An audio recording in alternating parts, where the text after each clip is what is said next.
Assalamualaikum warahmatullahi wabarakatuh. Perkenalkan, nama saya Iis Dwi Ariski dengan NIM 2120201024. Di sini saya akan menjelaskan mengenai tugas dari matkul studi implementasi kebijakan publik mengenai analisis kebijakan sistem zonasi dan PPDB menggunakan model kebijakan dari Grindel.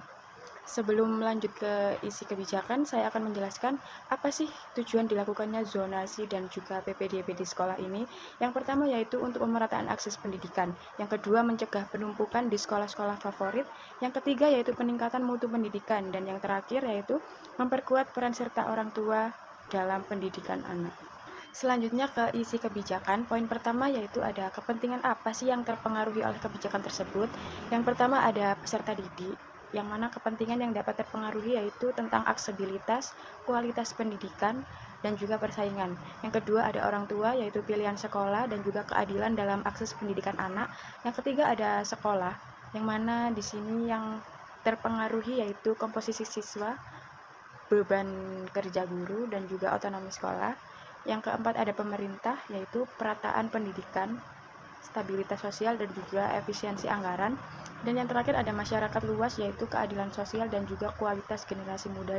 Poin kedua ada jenis manfaat yang akan dihasilkan.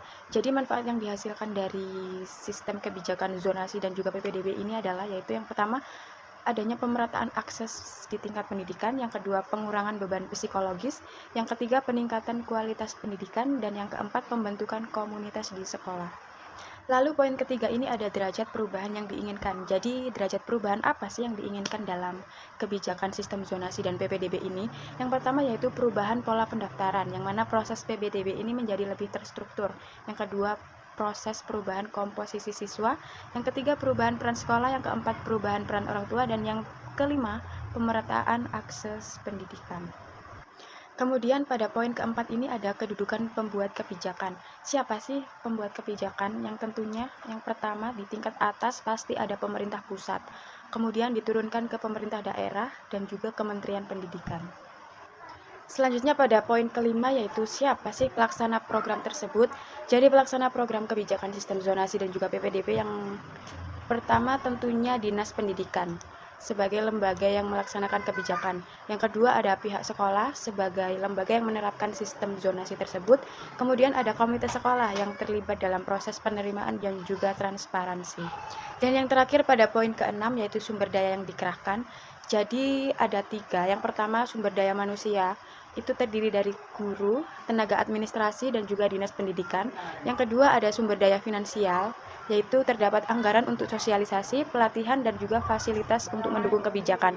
Yang ketiga ada sumber daya material, yaitu infrastruktur sekolah, teknologi informasi untuk sistem pendaftaran. Selanjutnya pada konteks implementasi, poin pertama terdapat berbagai aktor dengan kekuasaan, kepentingan, dan juga strategi aktor yang terlibat. Di antaranya yang pertama yaitu pemerintah pusat. Kepentingannya yaitu untuk mewujudkan pemerataan akses pendidikan dan juga kualitas pendidikan. Strategi yang digunakan yaitu melalui pembuatan peraturan perundang-undangan dan juga sosialisasi kebijakan. Yang kedua ada pemerintah daerah. Kepentingannya untuk memenuhi kebutuhan pendidikan di wilayahnya, serta strategi yang digunakan yaitu dengan membentuk panitia PPDB, melakukan sosialisasi dan juga pengawasan pelaksanaan. Yang ketiga ada pihak sekolah, yaitu strategi yang digunakan yaitu dengan mengikuti aturan yang berlaku, melakukan sosialisasi ke calon siswa dan juga orang tua, serta mempersiapkan sarana dan prasarana. Pada poin kedua ada karakteristik lembaga dan penguasa. Di antaranya yaitu yang pertama kapasitas lembaga, di mana kemampuan lembaga dalam melaksanakan kebijakan seperti sumber daya manusia, anggaran, dan juga infrastruktur. Yang kedua komitmen penguasa, di mana tingkat komitmen ini dalam melaksanakan kebijakan baik di tingkat pusat maupun daerah. Yang ketiga ada kultur organisasi, budaya kerja, dan nilai-nilai yang dianut oleh lembaga terkait. Dan yang keempat ada keterbukaan informasi, yang mana sejauh mana informasi terkait kebijakan zonasi dan juga PPDB ini disampaikan kepada publik. Poin yang ketiga yaitu kepatuhan dan daya tanggap, yang mana kepatuhan dan daya tanggap dari semua pihak yang terlibat ini sangat berperan penting dalam keberhasilan implementasi kebijakan sistem zonasi, yang mana kepatuhan yaitu semua pihak harus mematuhi aturan dan juga prosedur yang telah ditetapkan, sedangkan daya tanggap semua pihak harus siap untuk melakukan penyesuaian dan juga perbaikan jika ditemukan kendala atau masalah dalam pelaksanakan kebijakan tersebut.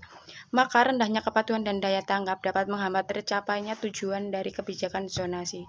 Sekian, terima kasih. Wassalamualaikum warahmatullahi wabarakatuh.